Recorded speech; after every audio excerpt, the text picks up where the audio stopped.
it's Julia. I'm working on some scrappy flowers embellishments that I'll be using on different projects. I did happen to find this pack of wool squares. They're 5-inch squares. I got this at the thrift store for $3.99. I'm not sure what the regular price is on something like this, but I love the different colors. Everyone's a little bit different. And so what I think I'm going to do is I am going to trace a flower onto Heat and Bond Light and adhere that to the back of these.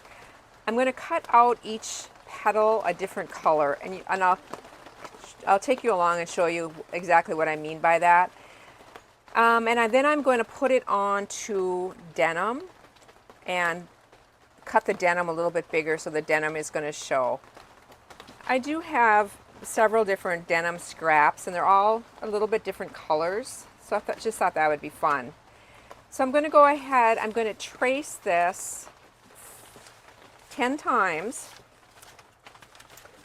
I can see through this Heat and Bond Light, so I'm going to be tracing it on the paper side, and I'm not going to show you this. I'm just basically going to be tracing 10 of these. Then I'm going to rough cut them out and iron them onto the wool. Normally you would iron on the back side of your fabric. There's really no right or wrong side to this, and so it's not going to matter. I've got all my flowers traced, and then I rough cut them out of the Heat and Bond Light. And now I'm just going to press these onto each of the different colors.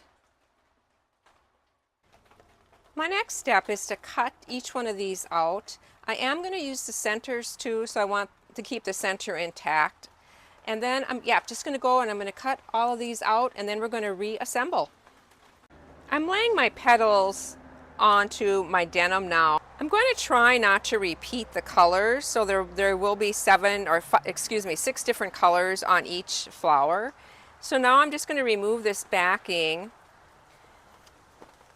and I will be pressing it onto the denim. I might have to use steam. This is quite thick, just to make sure that the adhesive gets enough heat. We'll see how it goes.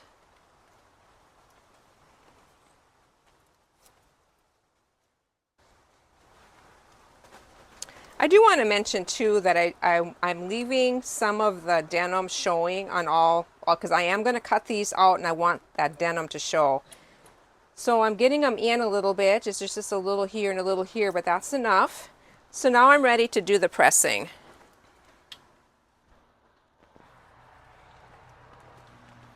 It is all attached.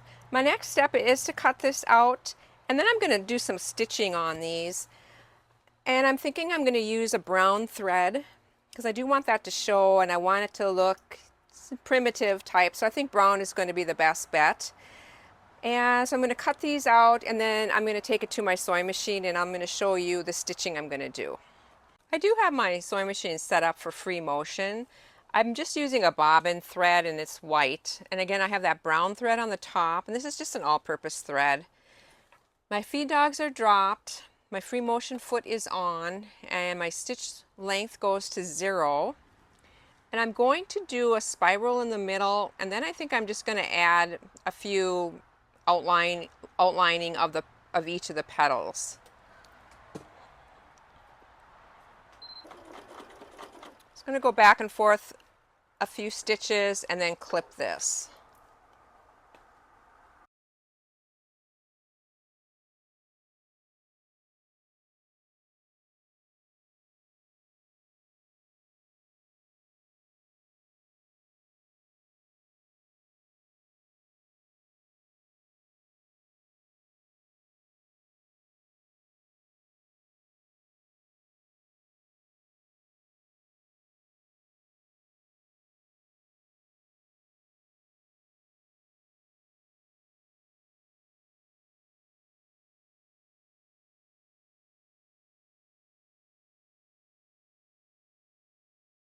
One down.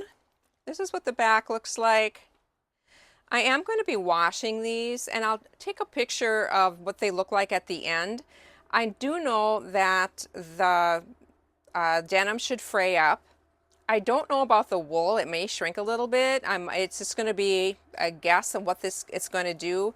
It might look really cool. It might look not so cool, but I guess we're going to find out. I hope it gives it just almost a quilted home, really a homespun look. So I'm going to go ahead and finish my 9 more to go, and I'll show you some pictures at the end. And here's some pictures after they've been washed. Very little shrinkage on the wool, and the denim just frayed enough. I hope you enjoyed this, everybody. Hope you have a chance to create this week. Bye for now.